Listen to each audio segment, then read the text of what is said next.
دووبارە سڵاوتان لەبێ. هێشتا موچەی مانگەکانی 5 و 6 موچەخۆرانی هەرێمی کوردستان دابش نەکراون. لە ناوەڕاستی مانگی حوتیش نزیک بووینەتەوە چارەنووسی دابشکردنی موچە هێشتا نادیارە. هاوکات ئەمڕۆ حکوومەتی هەرێمی کوردستان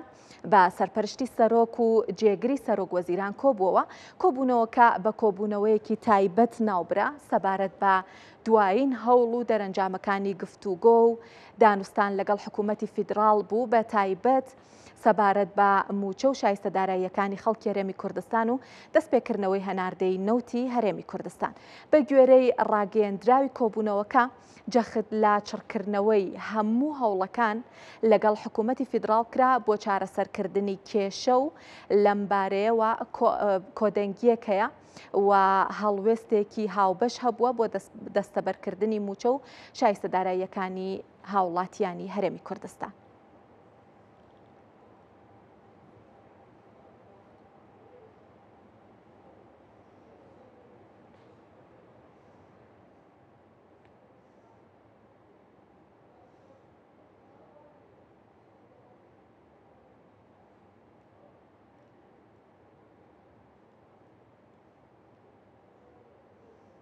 لە کاتی قەیران و لە ڕۆژە سەختەکانە داستانی جوانمان بەرگوێکەوێت لە ڕۆحی هاوکاری هاوڵاتیان. نمونەیەکتان لە سلێمانی بۆ باسەکەم. لە سلێمانی بەشێک لە فرۆشیاران بەهۆی دواکەوتنی موچەوە داشکاندنیان بۆ بەرهەمەکانیان کردووە لەسەر فلێکسێک لە بەردەم دوکانەکانیان نووسیویانە داشکاندن بۆ فەرمانبەران. داواش لەسەر جەم کاسبکارانەکەن کە هەمان کار بکەن و هاوکاری موچەخۆران بن. چەند دوکانێکمانە چەند لەقێکمان هەیە. سواز بەخوای گەورە خاوەنەکارەکەمان هەڵساوە داشکاندنێکی بۆ بڵێ سەرتاسەری و گشتی بۆ هەموو بۆنەکانمان و بۆ هەموو کاڵاکانمان تەنها بۆ نیە و چەشتێکی دیگەشمان هەیە تایبەت بە فەرمانبەران و بەهۆی دواکەوتنی موچەکانەوە نزیکەی 73 ڕۆژ بۆ 74 ڕۆژە موچەی فەرمانبەران دواکەوتووە بۆ هۆی ناوەکانی نێوان هەرێم و بەغداوە و هەروە سواز بەخوای گەورەبوونی ئەوە چەند فەرمانبەرێکی سفاتی لێکرد بێ لە ئێمەوترە و هەموو شتبایی هەموویەتی و هیوادارین هەموو کاسبکارانی ناو بازار و هەموو مۆڵ و شوێن و مارکێتەکان هەستن بە داشکانی ئەم زۆبەی زۆری کاڵاکانیان بۆی کە فەرمانبەرانی سفادێکی چاکی لێ بکەن و ئێدە خۆ مازەی وەزی خەڵک خراپە و بلەم بێموچەیە و بڵێ باشتوە یامەتی خەڵک بگەن نەتوانین هەموو خراپی سەرشانی خەڵکی لابین وەزە ناخۆشەکە لابین لە 150 و 125 کەمیکەنەوە زۆر باشە بێ. گۆشتی سوور خۆراکێکی گرنگی سفرەی هاوڵاتیانی هەرێمی کوردستانە. هەرچەندە هەرێمی کوردستان لە ڕووی سامانی ئاژەڵەوە بارودۆخێکی خراپی نییە. زیاتر لە 90% سامانی ئاژەڵی عێراق لە هەرێمی کوردستانە، بەڵام بەهۆی پشتبەستن لە ئاستێکی بەرزا بە هاوردە و بەڕێوەبردننی خراپ لە خۆراکی ئاژەڵ و بەرهەمی ناوخۆ نرخەکەی بەرزە. تەنانەت بەراورد بە وڵاتانی دراوسێ لەوانە تورکیا، ئێران، سعودیا و عمان گۆشتی سوور لە هەرێمی کوردستان گرانترە. قۆرغکاری و کۆنتترۆل نەکردنی بازار و ڕێگنەخستنی پێویست بۆ هاوردەکردنی ئاژەڵ، کەمبوونەوەی ئاژەڵی خۆماڵی و زیادبوونی دیاردەی کۆچی لادێنشینەکان بۆ ناو شارەکان، بەرزبوونەوەی نرخی ئالیک و پێداویستیە تەندروستیەکانی ئاژەڵان بە هۆکارە سەرەکیەکانی گرانی نرخی گۆشتی سوور لە هەرێم ناو ئەبرێت. ئەوە جیالەوەی کە جاروبار بە شێوەی کاتیش نرخەکەی بە هۆکاری جیاواز بەرزە بێتەوە. بۆ نمونە لە کاتی هاتنی جەژن و لە وەرزی بەهارە بۆ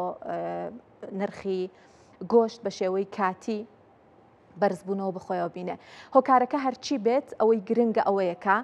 سەرەتا کە نرخی گۆشت لەو ئاستەیە بەرز بووە وتیان کاتیە دا ئەبەزێت، بەڵام ئەوە ڕووی نەدا جاروبار لە ئاستێکی زۆر کەمە دابەزینی تۆمارە کرد، بەڵام هێشتا نرخەکەی بەرزە. ئەو نرخە بۆ بارودۆخی ئاسایش بەرزە و بە تایبەتی بۆ بارودۆخی ئێستای هەرێمی کوردستان کە هەمووان ئاگادارن دۆخی ژیانی موچەخۆران چۆنە، کە نرخەکەی لە ئاستێکی بەرزایە و بەشێکی زۆری هاوڵاتیان ڕەنگە دەرەقەتی دابینکردنی ئەو خۆراکەنێن بۆ سەر سفرەی بنەماڵەکانیان.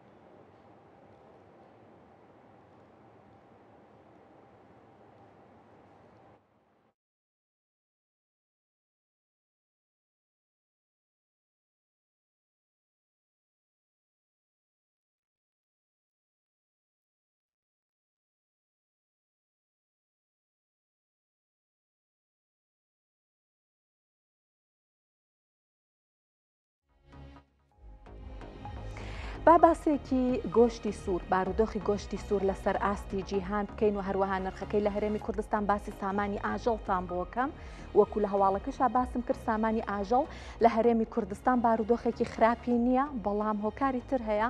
بۆ ئەوەی کە نرخی گۆشت هێشتا بە بەرزی ماوەتەوە و وەکو ئەتوانین لێرە با باسە جیهانیەکە بکەین و دواترە چینە سەر بارودۆخی عێراق و دوای ئەویش هەرێمی کوردستان ساڵی 2024 بەگشتی خواست بۆ گۆشتی سوور بەرز بۆتەوە وڵاتانی جیهان 7 ملیار دلار گۆشتی سووریان هاوردە کردووە ئەم هاوردەیە بەراورد بە ساڵی 2023 کە 63.7 ملیار دلار بووە لە سەدادا بەرزبوونەوەی تۆمار کردووە جاگەر بێ باسێکی هەناردەکارانی گۆشتان بۆ بکەم لەسەر ئاستی جیهان بە ڕیزبەندی بەرازیل لە ڕیزبەندی یەکەمایە کە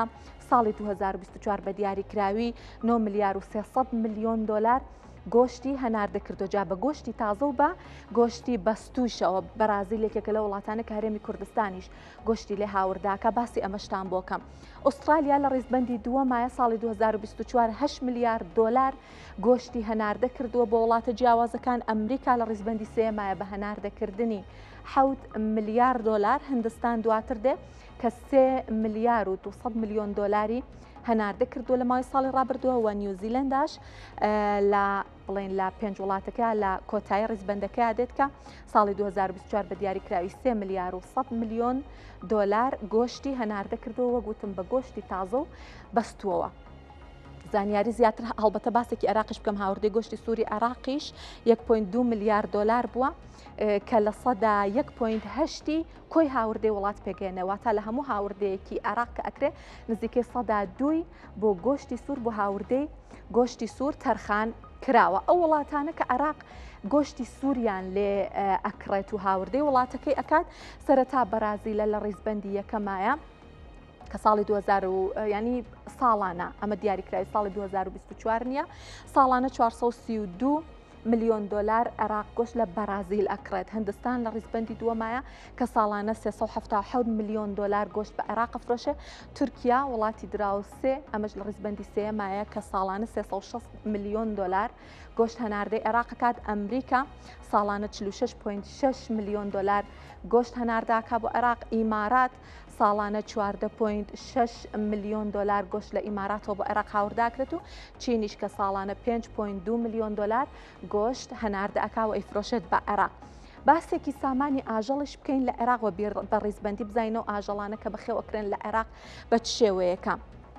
بەگشتی زیاتر لە 25 میلیۆن سەر ئاژەڵ لە عێراق بەخێو ئەکرێت ئەگەر بمانوێت بە ڕێژەی باسی بکەین بزانێکین کام ئاژەڵانە چ ڕێژەیەکی داگیر کردووە مەڕ 78 لە سەدا 78 ئەو ئاژەڵانە پێگەهێنەکە لە عێراق بەخێو ئەکرێت واتە زیاترین ڕێژە بە جیاوازیەکی زۆر بۆ بەخێوکردنی مەڕە لە عێراق بزن لە ڕیزبەندی دووەمایە لە سەدا دەیە و لە سەدا نۆی ئەو ئاژەڵانە کە لە عێراقن لە سەدا نۆی ئەو 25 میلیۆن سەرە مانگایە لە سەدا دووی گامێشە و لە سەدا یەکیشی حشترە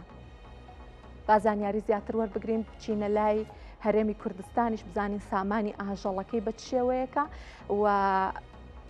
وەکۆتوانین لێرە بیبینین بارودۆخی سامانی ئاژەڵ لە هەرێمی کوردستان خراپ نییە لە سەدا 19 ئەو ئاژەڵانە کە لە عێراق هەیە لە هەرێمی کوردستان بەخێوەکرێەوە تا هەرێمی کوردستان 4 ملیۆن و 600 هزار سەر ئاژەڵی هەیە بە تێگڕایی ئەگەر بمانوێت بە ڕێژەیش باسێکی بکەین لە سەدا 68 مەڕە لە سەدا 26 بزنەوە لە سەدا 6 مانگایە و کۆتوانی ببینین لە هەرێمی کوردستان لانی کەم لە ئاستێکی وایە کە بێتە ڕیزبەندێکە و هەژمار بکرێت گامێش نییە و ئەبێ بزانێکین ئەو شیر و ماست و دوێ کاڵەن هی گامێشە لەکوێوە دێ لە بەرەوەی کە هەرێمی کوردستان ئەو سامانەی یەلانی کەم لە ئاستێکی وایەنیەتی کە بەرهەمەکەی بەرچاو بێت. پرۆژەکانی بەخێوکردنی ئاژەڵ لە هەرێمی کوردستان 263 پرۆژەمان هەیە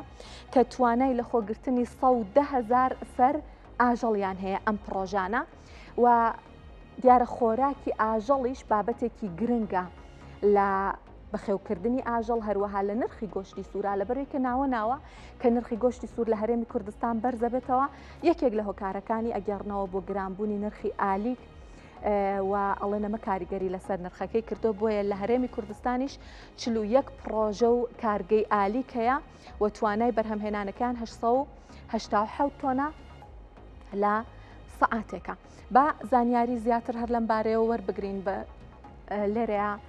وەکو باسمان کردو بەرهەمی گۆشتی سوور لە هەرێمی کوردستان 75,000 تۆنە ساڵانە. ئەم 75,000 تۆنە نیوەی خواستی ناوخۆ دابینەکات، واتە بۆ نیوەکەی تر هەرێمی کوردستان پشت بە هاوردەی گۆشتی سوور ئەبەستێت لە وڵاتانی دەرەوە کە باسمان کرد وەکو بەرازیل و تورکیا و وڵاتانی دیکە وەکە بڵێن باجی گومرگی و بارودۆخی هاوردەکردن لە وڵاتانە گۆڕانکاری بەسەرادە بێگومان کاریگەری لەسەر نرخی گۆشتی سوور لە هەرێمی کوردستانیش دروست ئەکاواتە لە بەرەوەی کە بۆ زیاتر لە نیوەی پێداویستی ناوخۆی گۆشتی سووری هەرێمی کوردستان پشت بە هاوردە ئەبەستین هەر جۆرە گۆڕانکاریەک لە بارودۆخی ئاژەڵ و گۆشتی سوور و خۆراک لە وڵاتانە کاریگەری لەسەر نرخ لە هەرێمی کوردستانیش دروست دەکات.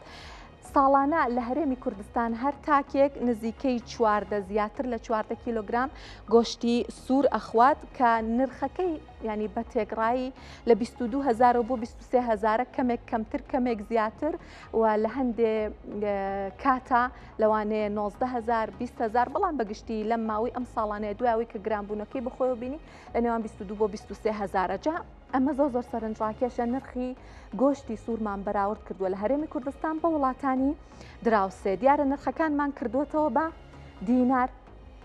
لە هەرێمی کوردستانیش 22,000 دینارەکەمان بۆ 1 کیلۆ لە بەرچاوگرتووە لە وڵاتانش نرخە تێکڕاییەکەیمان لە بەرچاوگرتەوە کۆتوانی بینین هەرێمی کوردستان لە هەموو وڵاتانی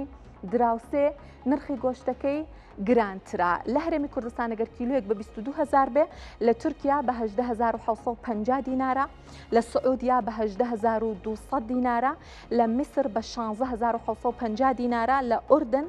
15,750 دینارە، لە ئیمارات بە 14,500 دینارە و ئێرانیش 12,500. هەموو ئەم وڵاتانە بارودۆخی ئابووریان خراپ نییە، دراوەکان نزم نییە ئەگەر بمانێت ئەو جیاوازە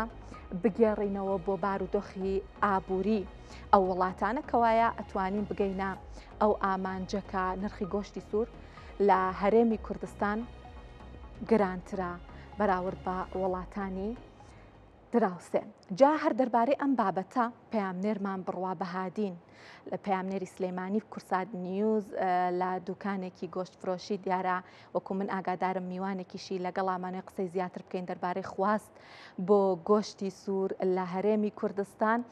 و بزانێکین ئەم بێموچەیە تا چەند کاریگەری هەبووە و بزانێکین بۆچی نرخی گۆشتی سوور لە هەرێمی کوردستان کە بەرز بووە ئیتر دابەزینی نییە. بڕوا سڵاوت لێبێ هیوادارم باشبی پێمان بڵێ لەگەڵ میوانەکەت با بزانێکین بارودۆخی خواست بۆ گۆشتی سوور لە هەرێمی کوردستان چۆنە بۆچی ئەو نرخەیدا نابەزێ.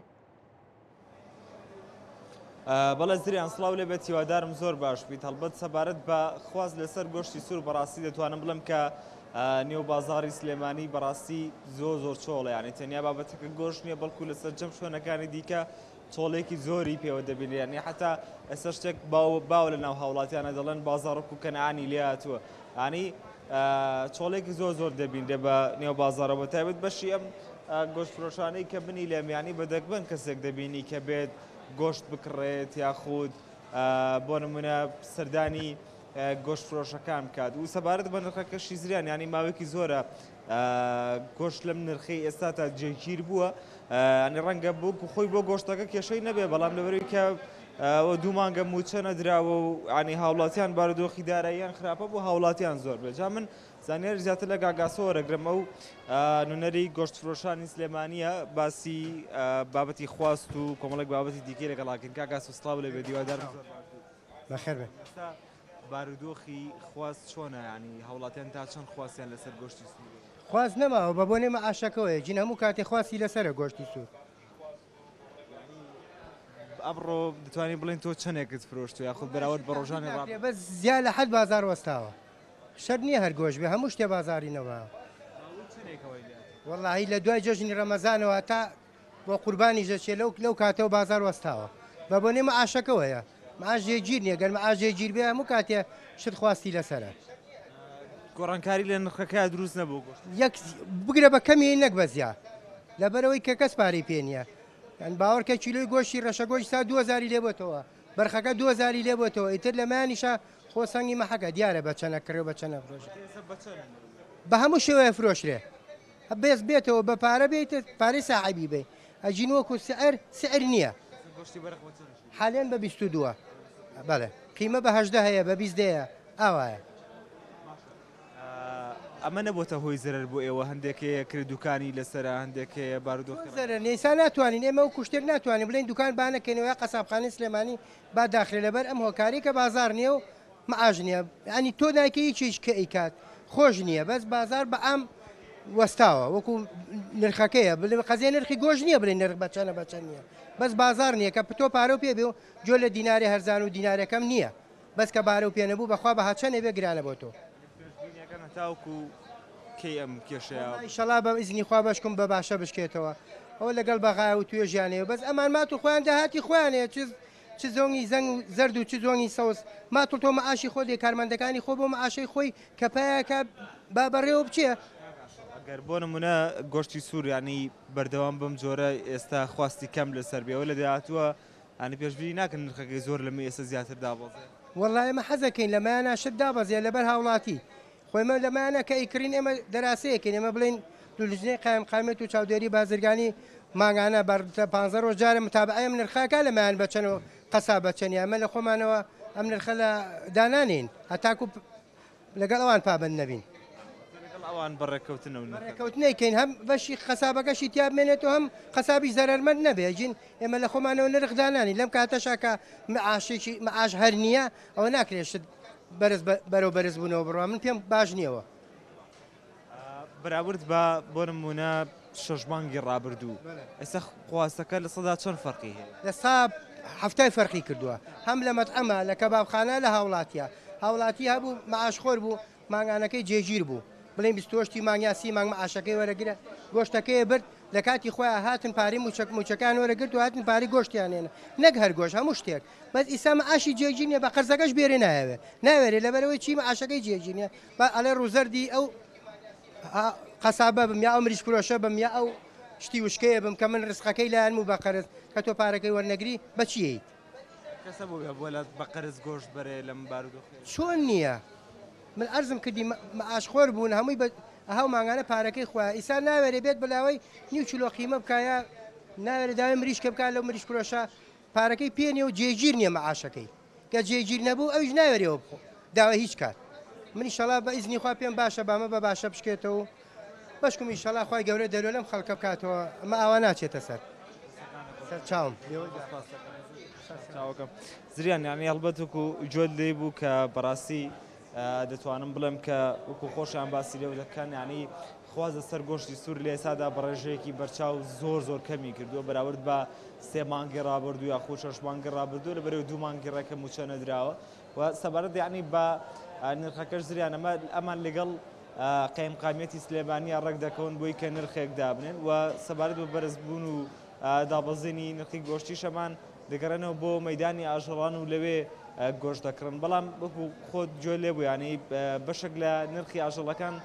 گۆشتەکان دابەزیوە و پێشبینی دەکرێت ئەگەر بۆ نمونە بەم جۆری ئێستا بەردەوام ئەگەر خوازە سەری زیاتر کەم بێت ئەوە نرخەکەی زیاتر ماوەکانی داهاتوودا دابەزێ.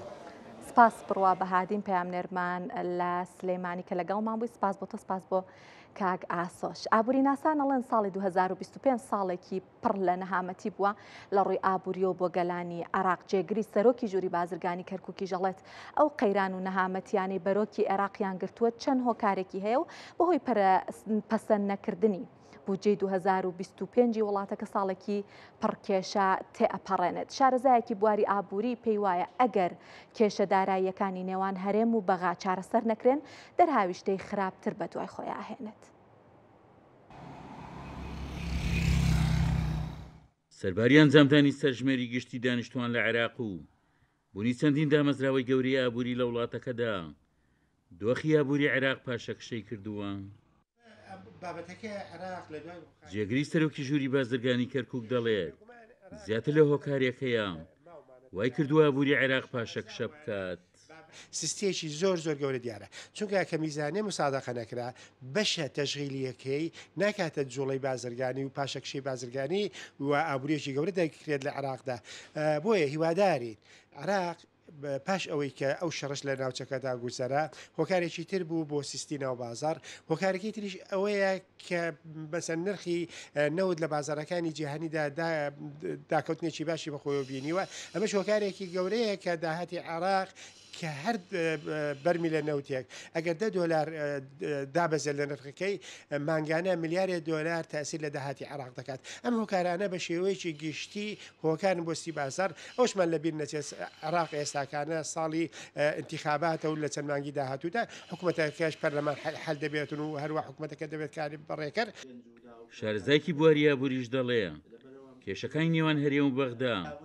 لە کێشە دیارەکانی عێراقن دەشتێ سەرەسەر نەکردنیە و کێشەیە پێشاتی خراپتری بەدووادا دێت وەخاریە خراپەکانشی دیارە ئەوەتە هۆی ئەوەیەوە هەم هەرێم موچەی نەبێنێ ئەو نەبوونی موچە لە هەرێم و وەروەها لە نردنی لایەن بەغداوە وەروها ئەو حاڵی بەسەری هاتوو بەڕاستی بازار کاریگەری خراپی بووە و کاریگەر سەر بێکاریش بووە ئەنی ئەوانی کە ئیشیش دەکەن لە بازارایە ئەوانی کە دوکانداریشن بازاران نییە و موچە خۆی ناتوانێت وەکو پێویست پێداویستەکانی خۆی دابین بکە ڕۆژانە بۆیە ئەمە هەمووی لەبێتەوە کاری هەتا خۆکوشتن و وەروەها کێشەی کۆمەڵایەتی و کێشەی خێزانی دروستەکات شارزانی بواری ئابووری لە عێراق پەسەندنەکردنی بودجەی ساڵی 2025 لەلایەن پەرلەمان و حکوومەتی عێراقەوە بە فاکتەری سەرەکی پشت پاشەکشەی ئابووری عێراق دەزانن نەبوونی سیاسەتێکی ئابووری تۆکمە لە عێراق وڵاتەکەی جیرۆدەی چەندین کێشەی سیاسی و کۆمەڵایەتی و ئابووری کردووە کە سەواری بەشێکیان دەرکەوتون و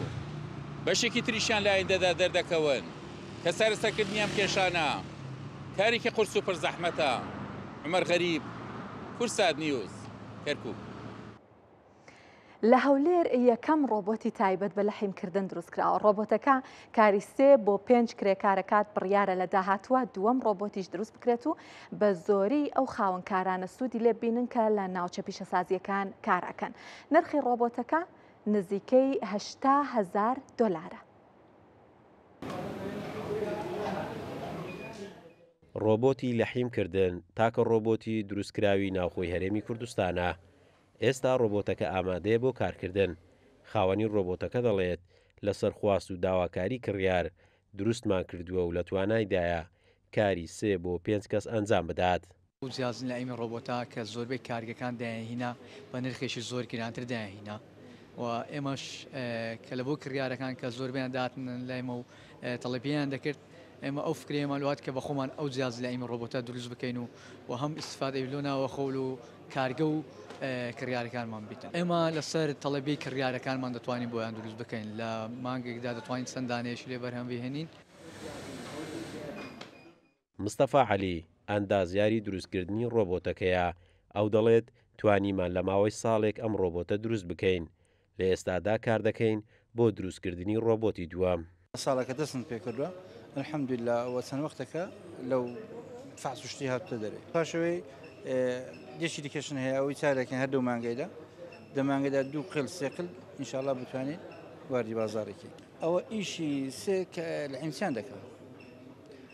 سێ لە عیمسی هەم سەریعترە لە عیمسێک دەتوانین بە 20 دقیقە لێدا و 5 دقیقە لێدەدا دقیقتر جوانتر ڕێکپێکتر ئەم ڕۆبۆتە کاری لەحیمکردنی بۆڕی و تانکی و بەشێک لە کەلوپەلی پیشەسازی دەکاتن و بیرۆکەی دروستکردنەکەشی بۆ 2 ساڵ لەمە بەردەگەڕێتەوە کە نرخەکەی دەگاتە نزیکەی $80,000 قارەمان زەوهر کورسات نیوز هەولێر دارتوەکانی شەقامی کاک ئەحمەدی شێخ لە سلێمانی تونێلێکی سەوزیان دروست کردو کەش و هەوایەکی جیاوازتری بە بازاڕی شاری سلێمانی بەخشیوە کڕیاران دیمەن و کەش و هەوای شەقامەکەیان پێجوانە زیاتر سەردانیەکەن و داوا ئەکەن سەوزایی لە شەقامەکانی تری شاریشا زیاد بکرێت بەڕێوەبەری باخچەکانی سلێمانیش ئەڵێت ڕێژەی سەوزایی لە 90.6 کاتێکی کەم ماوە تا ڕێژەکە بگاتە لە 120 و ڕێژەیەکی ستاندارد بێت تونێلێکە کە چڕی دار و درەختی شەقامەکە دروستی کردووە دەستپێکی ڕۆژێکی نوێیە بۆ کاسبکاران و کڕیاران. کاتێک دێنە بازارەکەوە یەکەمین دیمەن کە دەیبینن دارتووە سەوز و گەشاوەکانی شەقامەکەیە. هەرچەندە پلەی گەرمی بەرز بێت و هیلاکی و ماندووبوون هاوڵاتیان و کاسبکاران بێزار بکات، هاوای فێنکی ئەم شەقامە و جوانی دیمەنەکەی ئەو هیلاکی و ماندووبوونەیان بیر دەباتەوە. ئەمە پلانی ئێمە بووە، ئامانجی ئێمە بووە کە لە ناو شاری سلێمانیە چەند شەقامێک بە تونێلی سەوزایی ئەمە ژیانی نەمامەکان لقی گەڵاکان درەختەکان لەگەڵ ئەو بەری شەقامەکە بیاتەوە لێ کە تونێلێکی سەوزایی دروستکەین بۆی کە هەم سیمایەکی جوان هەم کەشێکی کەشوایەکی فێنک و هەم نیسبەیەکی سەوزایی جوان بدەین بۆ شەقامە. لە شەقام و باخچەکانی سلێمانی زیاتر لە 3 ملیۆن نەمان بوونی هەیە و بەردەوام نەمامی زیاتر دەڕوێنرێت. ڕێژەی سەوزاییش ڕۆژ لە دوای ڕۆژ زیاد دەکات. بە شێوەیەکی گشتیش ڕێژەی سەوزایی لە سەنتەری شاری سلێمانی لە 19.6 دایە. زۆربەی شەقامە کۆنەکانی سلێمانی بە دارتووی جوانی کوردی ڕازاوەتەوە. زۆر لەو شەقامانە ڕازین، بەڵام شوێنە تازەکان عادەتەن داری کەمترە. ئەمە ئەبێ بە نەقز بۆ سلێمانی ئێمە کە باز لە سلێمانی بکەین. هیوادارم کە محافظی سلێمانی دەسەڵاتی سلێمانی زیاتر هەست بەو مەسئولیەتە بکات و چاوێک بخشێنێتەوە بەسەر سەوزایی شاری سلێمانیە. تەمەنی دارتوەکان نزیکە لە نیو سەدە و بەرگری و خۆگونجاندنێکی زۆریان هەیە بۆ گۆڕانی کەش و هەوا و بە تایبەتیش ڕەشەبای سلێمانی. بەوتەی هاوڵاتیان جوانی شەقامەکە بەهۆی ئەو دار و درەختەوەیە و بەشێکی زۆری گەشتیارانیش هەر بۆ بینینی دیمەنی تونێلێکی سەوز سەردانی دەکەن. ئەگە تۆ ئەگەر ئەمە حەق بڵین نابێ خۆڵ لە کوردستان بمێنەمووی کرێ بە سەوزاگە کرابێ بە چیمەنیش. جوانی ئەم شەقامەی کە ئەم شەقامە ئەم دراوە دەختە شەم شەقامی جوان کردووە. من لە چەند گەشتارێکم پرسیوە ئەڵێ ئێمە کەین بۆ کوردستان بەتابێت بۆ سلێمانی نینی ئێرە حسابکە نەهاتوین. ئەم مەنتیقەمان زۆر بێجوانە. بەپێی ئەو داتا و پێوەرە جیهانیانی کە هەیە پارێزگای سلێمانی سەوزترین پارێزگای عێراقا. بە پێی زانیاریەکان بەردەوام چاودێری سەوزایی و نەمامەکانی باخچە و بلوارەکانی ناوسەنتەری شاری سلێمانی دەکرێت و مانگانە چەندین باخچە و بلوار لە ناو شارەکە نۆژەن دەکرێتەوە و نەمامی نوێ دەڕوێنرێت. شەقامەکەی کاگەحمەدی شێخ بووە بە تونێلێکی سەوزایی و دیمەنێکی جوانتری بە بازاری شاری سلێمانی بەخشیوە. بەوتەی بەڕێوەبەرایەتی باخچەکانی سلێمانیش ڕێژەی سەوزایی لە سەنتەری شاردا ماوەیەکی زۆر کەمی ماوە بۆی کە ڕێژەی ستاندارد تۆمار بکات. دنیاماجێت کورسات نیوز سلێمانی. ڕۆژی هەینی 11 تەمووز ژمارەیەک گەریلا لە ئەشکەوتی جاسەنە لە سلێمانی چەکەکانیان لەناو برد وەک بەشێک لە پرۆسەی ئاشتی و کۆتایی هێنان بە جەنگ. شارەزایانی ئابووری پێیان وایە ئاشتی لە هەر ناوچەیەک ئەبێتە هۆی گەشانەوەی ئابووری. ئەم هەنگاوەش کاریگەری لەسەر ئابووری تورکیا ئەبێت. لە چەند ساڵی ڕابردووشە جەنگی ئۆکراین و ئیسرائیل و ئێران و جەنگەکانی دیکە لە ناوچەکەیە کێشەیان بۆ ئابووری جیهان و وڵاتانی نزیک لە جەنگەکان دروست کردبوو. ئاگربەست و ئاشتیش کاریگەری ئەرێنی بۆ سەر ئابووری بازاڕە داراییەکان لە جیهانە دروست دەکات.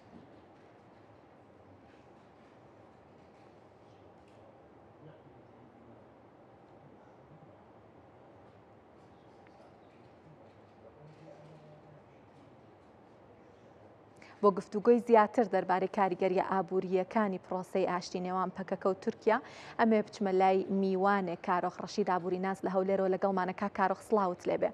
بە پرسیارێکی گشتی دەست پێ یەکەم،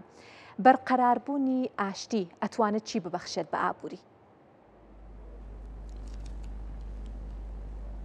بەنای خۆی گەورە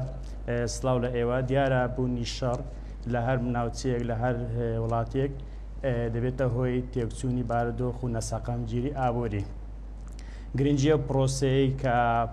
پرۆسەی ئیمراری کە پرۆسەی ئاشتی ناوبرێن لە نێوان پەکەکە و تورکیا پرۆسەیەکی گرینگە چ لە ڕووی سیاسیەوە چ لە ڕووی ئەمنیەوە کە گرنگترینیان لە ڕووی ئابووریەوە گرینگە بۆ وڵاتی تورکیا و ناوچەکە. بەهۆی ئەوەی کە ئەگە سێرکە ئەو جەنگانی کە ڕوویدایە ئەو شەڕانی کە لە نێوان تورکیا و پەکەکە ڕوویدایە کە لە زیاتر لە 40 ساڵە دەخایەنێتن تورکیا کۆمەڵی خەرجی یەکجار زۆری سەرف کردووە کە ئەو خەرجیانە بۆتە بارگرانی بەسەر خەزینەی تورکیادا. ئەگەر لێ بدەینەوە سیر بکەین ئەو خەرجیانە کە کە زیاتر خەرجی سەربازیە کە ئەو خەرجانە پێکاتوە چ لە چەک و سەربازی و ئەو بریکارانەی کەوا لە ناوچەکانی دەوروبەری شەڕەکە ڕوویداوە کەوانش کۆمەڵێک تێچوو خەرجی زۆری هەیە کە بارگران لەسەر خەزێنەی تورکیا و هەروەها کاریگەری هەیە دەبێتن لەسەر تێکچوونی ناوچەکە چ لە ڕووی گەشت و گوزار و چ لە ڕووی تێکچوونی کەرتی گەشت و گوزار و کەرتی کشت و کاڵەوە. کاکارۆخ تێچووی سەربازی تورکیا ساڵی 2024 نزیکەی 25 میلیارد دلار بووە کە ینی پرۆسەی ئاشتی لێریا بەرقەرار بووە ئەم تێچووە بێگومان کەم ئەبێتەوە. پێتان وایە تورکیا تێچووەکانی کەم ئەکاتەوە یا تەرخانی ئەکا بۆ بەشەکانی تر یاخود نا ینی بە هۆکاری تایبەتی خۆی خەرجی سەربازێکی لەو ئاستەیە بە بەرزی هێڵێتەوە؟ بێگومان ئێمە گەر باسی ئابووری تورکیا بکەین، ئابووری تورکیا پێکاتووە لە هەمە چەشن و جۆرا زۆر کاریەکیان ڕۆلیان هەیە لە پێکاتەی GDP کە ڕۆلی کار دیاری دەکەن. ئەو هەما جۆرا و جۆرەی ئابووری کە چ لە ڕووی گەشت و گوزارەوەیە، چ لە ڕووی بازرگانەوە، چ لە ڕووی پیشەسازیەوە هەیە بە بچووکترین کاریگەری جەنگ کە تێک دەچێتن. لێشتا نەشارینەوە کە ئابووری تورکیا چەند ساڵێکە بەرەو خراپی دەڕوا، قەیرانی ئابووری هەیە، هەڵەوسانێکی زۆر هەیە، سەرکە ئێستا نرخی شتومەک یەکجار زۆرە لەوێندە ڕۆژ بە ڕۆژیش نرخی لیرە دێتە خوارێ. ئەوان حکوومەتەکەی ئۆردۆغان وا بیر دەکەنەوە کەوان چیتر ناتوانن بەو شێوازە بەردەوام بن. بۆیە پرۆسی ئاشتی زۆر زۆر گرینگە، کاریگەرێکی زۆر زۆر باش دەخاتە سەر ئابووری تورکیا و هەروەها ئەو وا دەکاتن کە ئەو پارەی کە لە جەنگ سەرفی دەکاتن بیگەڕێنێتەوە بۆ خەزێنەی گشتی تورکیا. کاریگەری ئەم پرۆسەی ئاشتیە لەسەر وەبەرهێنان چی ئەبێ لە تورکیا کاکارۆخ؟ ئایا ئەسڵەن ئەم شەڕەی نێوان پەکەکە و تورکیا هیچ کاریگەری نەرێنی هەبووە لەسەرەوەی کە وەبەرهێنێک بیاوێ ڕووبکاتە تورکیا و لەبەر ئەمە پاشگەز بوو بێتەوە؟ بێگومان خۆی کێشەی بەگەمە بگەڕێنەوە بەس باسەی ئابووری تورکیا بکەین، هۆکاری دابەزینی نرخی لیرە و هەروەها دابەزینی سوودی بانقی یەکێکە لە هۆکارەکان کە قەیران دروست کردووە. بۆ جگە لەوەشدا نەختینە لە بانقەکانی تورکیا نەختینەی بیانی زۆر کەم بووتەوە. ئەمانەمە هۆکارن. جگە لەوەش کە تۆ لەو ناوچەیە کە شەڕ ڕوو دەداتێن وەبەرهێنانی بیانی ناتوانن وەبەرهێنان بکەن لەو ناوچانە، بەڵام بە پرۆسە جێبەجێکردنی ئاشتی کاریگەریەکی باش دەبێتن بۆ دووبارە بوونادناونەی ئەو شوێنانە کە چووکە ئەگە سیرکە و منتیقانە کە کوردنشینن منتیقەیەکی زۆر جوان و دڕفێن و کولتوری و مێژەینە و شوێنی گەشتیاری زۆر باشی تێدا دەتوانرێتن سوودی لێ بدرێتێتن لە بۆ کەرتی گەشت و گوزار بۆ کەرتی هەروەها کەرتی کشت و کاڵ لەوێنە دەتوانێت بەرەو پێ بدرێتن. ئەو شوێنانە ناوچەیەکی استراتیژیە چ لە سنووری سووریا و عێراق و هەروە هەڕەشەکانی کەمکردنەوەی ئەو بۆڕیانەی کەوا بە شێوازێک لە عێراق بۆ دەڕۆیشتن بۆ تورکیا بۆ ساکردنەوەیان لە بەندەری جیهان زۆر جار تووشی کێشە دەبوون، کەواتە ینی بە کۆی پرۆسەکە تورکیا دەتوانێتن سوودی زۆر باش بنین لەو ناوچانە. هەروە کاریگەریەکی هەیە لەسەر هەرێمی کوردستان بە تایبەتی سلێمانی. ئێستا خۆمان دەزانین سلێمانی زەرمەندی یەکەم وە لەو چێشمەی ململانی لە بینی پەکەکە و تورکیا بەهۆی داخستنی فڕۆکەکان و کە بیانوی هەبووی ئەو ناوچەیە. ئەمەش کاریگەری دەبێتن بە سەرکەوتنی پرۆسەی ئاشتی لەو ناوچەیە دەتوانرێتن هەم منتیقەی هەرێمی کوردستان و سلێمانی سوود بنێتن ئەو گەمارۆی لەسەر فڕۆکەخانە لابدرێت و وارە ئەو گونشینانەی کە لە سنووری برادۆست و منتیقەی هەکاری و ئەوانەی کە زیاتر لە هەزاران گوند تێک چوونە دەتوانرێتن بگەڕنەوە سەریان برەو بدەن بە کەرتی کشت و کاڵ و منتیقەکان منتیقانی کە پیشەسازی لێ بنیاد بدرێتن ئەوانەی کە بەرهێنیان لۆ بینیتن. جەنابتان باسی فڕۆکەخانەی سلێمانیتان کرد. پرۆسەی ئاشتی بەڕێوە ئەچێ گرنگترین هەنگاوەکانی هەڵگرتووە هەنگاوە سەرەتاییەکانی بەکردارەکی چۆتە بواری جێبەجێکردنەوە. هۆکار چییە؟ هەتا ئێستا ئەو گەماروێ لەسەر فڕۆکەخانەی سلێمانی لا نەچووە کە دیارە ئەمە تەنها کاریگەریە نەرێنیەکەی بۆ سلێمانی نییە، حتمما کاریگەری لەسەر تورکیاش دروستەکە. هۆکار چی هەتا ئێستا ئەو گەماروێ ماوەتەوە؟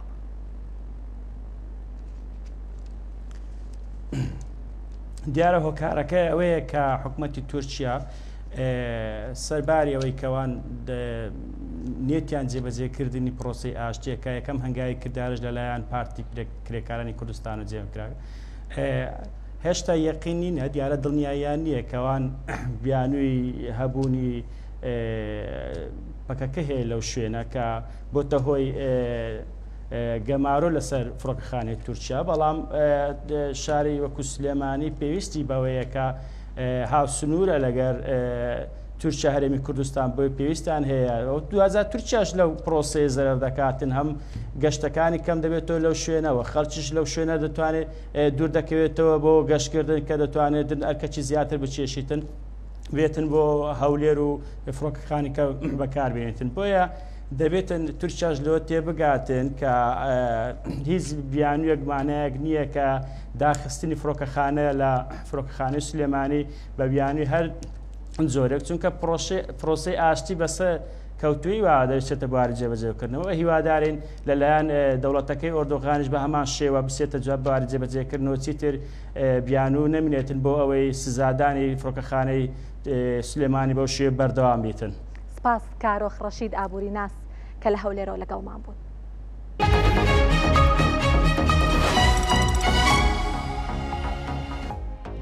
لەم سەردەمەیە کە بە سەردەمی دیجیتاڵیش ناسراوە، پاسوۆردە لاوازەکان سەرەکیترین دەلاقەی دزەکردنی هاکەرەکانن بۆ ناو سیستمەکان و دەستڕاگەیشتن بە زانیاریە تاکە کەسیەکان و هەروەها زانیاریەکانی ڕێکخراوەکان و دامەزراوەکان. سەر و لە سەدا هەشتای هێرشە ئەلکترۆنیەکان بەهۆی پاسوۆردی لاواز یاخود دووبارە ڕوئەن. ئاسایشی ئەلکترۆنی تەنها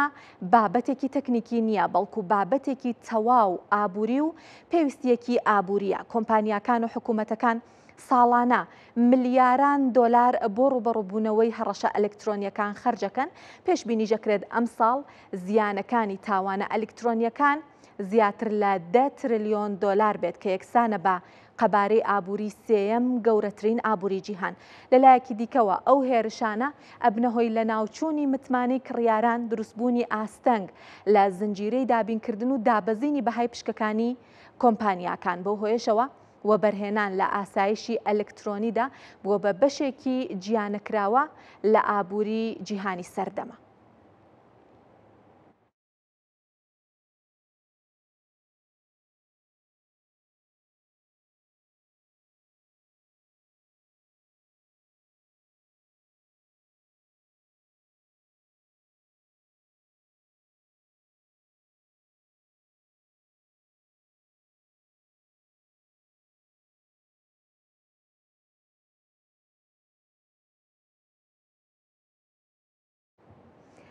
لێرە پێتانەڵێم ئەو پاسوۆردانە کە بە زۆری لە جیهانە دووبارە بوونەوە و هاوڵاتیان بەکاری ئەهێنن چین بۆ ئەوەی ئێوە جارێکی تر دووبارەی نەکەنەوە و ڕوبەڕووی هاکردن نەبنەوە. بێگومان هەمومان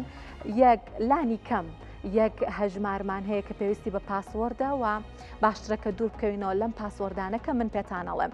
دیارە ژمارەکان 1 2 3 هەتاوەکو 6 لە جیهانە 3 ملیۆن جار وەکو پاسوۆرد بەکارهێنراوە. دیسان ژمارەکە ئەم جاریان لە یەکەوە بۆنۆ لە جیهانە 1,600,000 جار بۆ پاسوۆردی هەژمارە جۆرا و جۆرەکان، جا حسابی بانکی بێت، کارتی بانکی بێت، یاخود هەژماری تۆڕە کۆمەڵایەتیەکان بێ، هەژماری دامەزرا و دەستگاکان بێ بەکارهێنراوە. بێگومان و دەستگانە کە زانیاریەکانیان گرنگان پاسوۆردانە بەکار ناهێنن. ژمارەکان لە یەکەوە بۆ 8 ئەم جارەیان 885,000 جار بەکارهێنراوە. خۆی وشەی پاسوۆرد کە لەم پیتانە پێک دێت 692,000 جار وەکو پاسوۆرد بەکارهێنراوە. کوێرتی QWERTY 123 کە 643,000 جار بەکارهێنراوە. دیسان کوێرتی کە کوێرتی 1 ئەم جارەیان 584,000 جار بەکارهێنراوە 6 دانە یەک کە 460,000 جار وەکو پاسوەرد بەکارهێنراوە. ژمارەکان دیسان 1 بۆ 5 396,000 جار بەکارهێنراوە وشەی سیکرێت کە 364,000 جار بەکارهێنراوە. دیارەوانەکە 1 بۆ 5 بەکارەبن پێیان وایە ینی ئەگەر ژمارەکە زیاتر بە بیکەن بە 1 بۆ 9 ڕەنگە سێکوریتیەکەی باشتر بێ، بەڵام بینین وانە زیاتر لە 3 ملیۆن جار بەکارهێنراوە. جا بازاڕی ئاسایشی ئەلکترۆنیش قەبارەیەکی زۆر لە ئابووری جیهان پێک ئەهێنێت کە قەبارەکەی 301 ملیار و 900 ملیۆن دۆلارە لە سەدا 2.6 گەشەی ساڵانە ئەکات بازاڕی ئاسایشی ئەلکترۆنی. وەگەر بمانوێت بە پێی ناوچە جیاوازەکان لە جیهانە باسی بکەین لە ئەمریکای باکوور 116.5 ملیار دۆلارە قەبارەی بازاڕی ئاسایشی ئەلکترۆنی بۆ ئەوروپا 116.5 ملیار دۆلارە لە ئاسیا و ئۆقیانوسیاش 46.4 ملیار دۆلارە. تێکڕای یەک دزەکردنی زانیاریش بە تێکڕای لەسەر ئاستی جیهان هەر یەک جارێک کە زانیاری دزە ئەکات 4 ملیۆن و 800,000 دۆلار زیان بە دوای خۆیان ئەهێنێت. لە جیهانی شا ساڵی 2024 پێشبینیەکرێت کە تێچووی تاوانە ئەلکترۆنیەکان هەندێک بەراورد بە ساڵی 2024 دا بەزێ، بەڵام دیسان ئاستەکەی زۆر بەرزە. ئەگەر بمانێ باسی هۆکاری هێرشە ئەلکترۆنیەکان بکەین کە وەکوتمان زیانێکی زۆریش بە دوای خۆیان هێنێت بریتین لەمانەیە. کەمیان هەڵەی تاکە کەسیە لە سەدا هەفتای ئەو هاکردانە کە ڕوئێن بەهۆی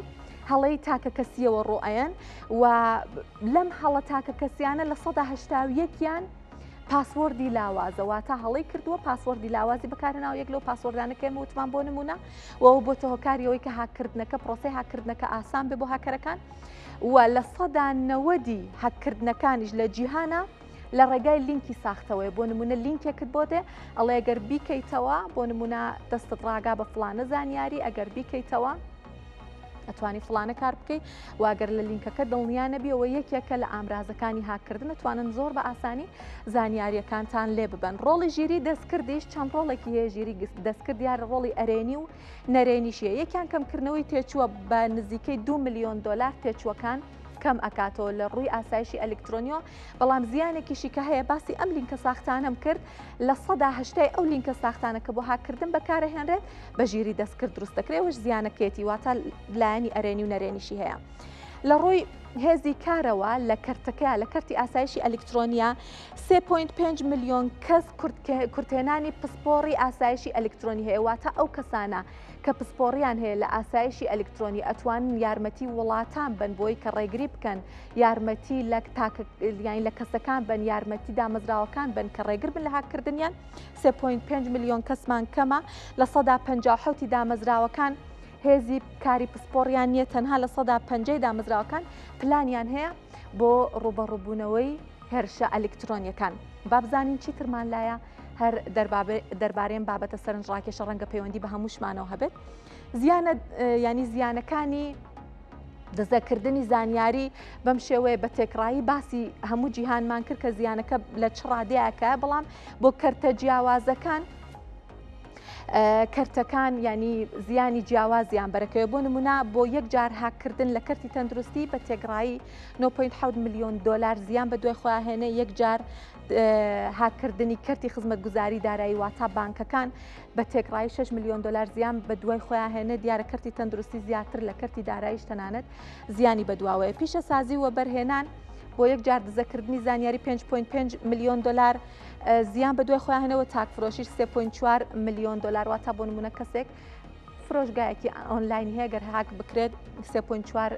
ملیۆن دۆلار لە یەک جارە زیان بەرەکەوێت. ساڵی 2025 بۆیە ئەم زانیاریانە گرنگە باسی بەکاربەرانی ئینتەرنێتان بۆ بکەم بەردەوام بەرزبوونەوەی تۆمار کردووە. دیارامە ئەبێ پێچەوانە بە ساڵی 2025 لە سەدا 68 هاوڵاتیانی جیهان بەکارهێنەری ئینتەرنێتن و ئەوە هۆکارێکە بۆی کە ئێمە زانیاریمان زیاتر بێ و ڕووناکبیریمان زیاتر بێ دەربارەی ئەو پاسوەردانە کە بەکاری ئەهێنین بۆی کە بە دوور بین لە هەر جۆرە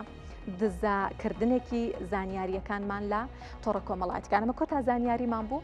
دەربارەی ئەم بابەتە و وەکووتم ئەم زانیاریانە پێویستە بۆ هەموو لایەک تەنانەت کەسێک کە تەنها یەک هەژماریشی هەبێت لە تۆڕە کۆمەڵایەتیەکان یان کارتی بانکی بەکارهێنێت ئەبێ بزانێت کە چ پاسپۆرتێک بەکار بهێنێ بۆی کە بتوانێت زانیاریەکانی بپارێزێ بۆ نمونە ڕسم و وێنەکانی بپارێزێت تەنانەت پارەکانی بپارێزێ و دوور بێ لە هەر جۆرە هاکردنێک. جیاواز لە ئەم بابەتە ئەمەوێ باسێکی نەوتی ڕووسیاتان بۆ بکەم بەهۆی ئەو هێرشانەی ڕووسیا بۆ سەر ئۆکراین کە ئەنجامی داوە لەلایەن وڵاتانی ڕۆژاواییەوە سزا خراوەتە سەرکەرتی نەوتی ئەو وڵاتە واتە یەک بەرمیل نەوتی ڕووسیا سەقفێکی بۆ دیاری کراوە کە بە $60 ئەفرۆشرێت. ئەگەر بە زیاتر لەو $60 بفرۆشرێت هیچ خزمەتگوزاریەکی دارایی هیچ خزمەتگوزاریەکی دابینکردنی دارایی یاخود بیمە نایگرێتەوە. بۆیە لە دوای هەرزانبوونی نرخی نەوت دوایەوەی کە لە سێمانگی ڕابردووە بە تێکڕایی نرخی نەوت دابەزینی تۆمار کرد وڵاتانی ئەوروپا بە تایبەتی داوایان کردووە کە ئەو سەقفەکە بۆ نەوتی ڕووسیا دیاریکراوە کەم بکرێتەوە تا لە $60 بکرێ بە $45.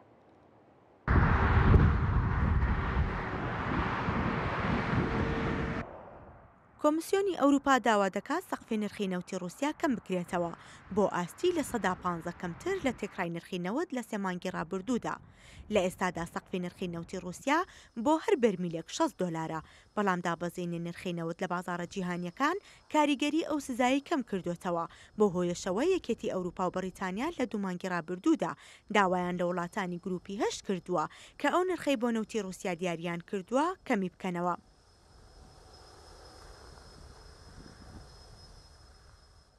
میکانیزمی سەقفی نرخی نەوتی ڕووسیا بۆ یەکەم جار لە کانونی یەکەمی ساڵی 2022 پەیڕەو کراو. ئامانجلەی سزادانی ڕووسیا و سنووردارکردنی داهاتی نەوتی ئەو وڵاتە بوو لە دوای دەستپێکردنی شەڕی ئۆکراین. بە گوێرەی ئەو میکانیزمە وڵاتانی ڕۆژئاوایی ڕێکەوتون لەسەر ئەوەی هاوردەی نەوتی ڕووسیا لە ڕێگەی دەریاوە ڕابگرن و خزمەتگوزاری گواستنەوە و بیمە و دابینکردنی دارایی بۆ کەرتی نەوتی مۆسکۆ قەدەغە بکەن و تەنها کاتێک ئەو خزمەتگوزاریە بیکرێتەوە کە نەوتەکەی بە کەمتر لە $60 بفرۆشرێت.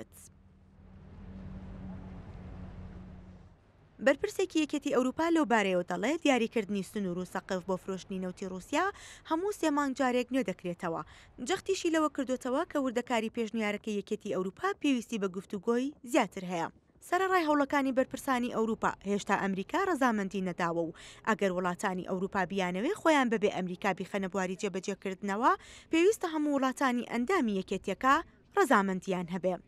یەکەم جار کۆمسیۆنی ئەوروپا لە مانگی حوزەیراندا داوای کردبوو وەک 18هەمین پاکێجی سزاکانی یەکێتی ئەوروپا بۆ سەر مۆسکۆ سەقفی نرخی نەوتی ڕووسیا لە $60 بۆ هەر بەرمیلێک کەم بکرێتەوە بۆ $45. بۆ یەکەم جار کۆمسیۆنی ئەوروپا لە مانگی حوزەیراندا داوای کردبوو وەک 18هەمین پاکێجی سزاکانی یەکێتی ئەوروپا بۆ سەر مۆسکۆ سەقفی نرخی نەوتی ڕووسیا لە $60 بۆ هەر بەرمیلێک کەم بکرێتەوە بۆ $45. ڕۆژی 11 تەمووز کرملین ڕایگەیاندووە کە بۆ ڕوبەڕووبوونەوەی ئاستانگەکان لەوانە سەقفی نرخی نەوت کە لەلایەن ئەوروپاوە پێشنیار کراوە ئەزمونێکی باشیان هەیە.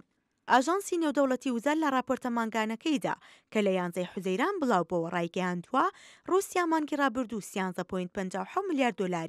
لە فرۆشتنی نەوتی خاوە بەرهەمە نەوتیەکان دەستکەوتووە کە بەراورد بە ساڵی ڕابردوو نزیکەی لە 14 دابەزیوە. هەروەها بە گوێرەی خەمڵاندنەکانی راپۆرتەکە بەرهەمێنانی مۆسکۆ لە مانگەکانی حوزەیران و ئایاردا لە ئاستی 9.2 ملیۆن بەرمیل ڕۆژانە بەجێگیری ماوەتەوە. بە یارمەتی هاوکارانم لە پشت کامێرا و لە کۆنتڕۆڵ هەواڵابووریەکانم پێشکەشکردن زۆر سپاس کە بینەرمان بوون و ماڵاوە.